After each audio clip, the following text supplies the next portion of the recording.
This is the Lone Crater YouTube. We hope this video helps. In this video, I will explain how to make a delicious chicken stew. First, select about 2 pounds of bone-in, skin-on chicken pieces for maximum flavor. Next, brown the chicken in a large pot over medium-high heat for 5 to 7 minutes per side until golden. Remove the chicken, then add 1 chopped onion and 2 cloves of minced garlic to the pot, cooking until softened for about 3 minutes. Now it is time to build the stew's rich liquid base. Pour in 4 cups of chicken broth and 1 14-ounce can of diced tomatoes.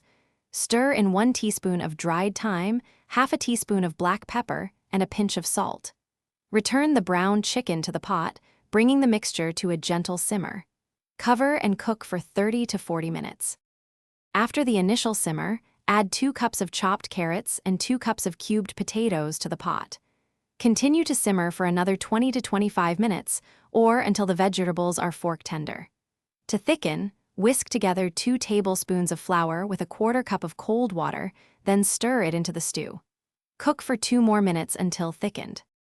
Once your stew is perfectly cooked, remove it from the heat and let it rest for about 5 minutes. This allows the flavors to meld beautifully. Ladle generous portions into bowls. For a fresh touch, sprinkle with 2 tablespoons of chopped fresh parsley. Serve this hearty, comforting meal hot with a side of warm, crusty bread or fluffy white rice. Thanks for watching. Consider subscribing if we helped you.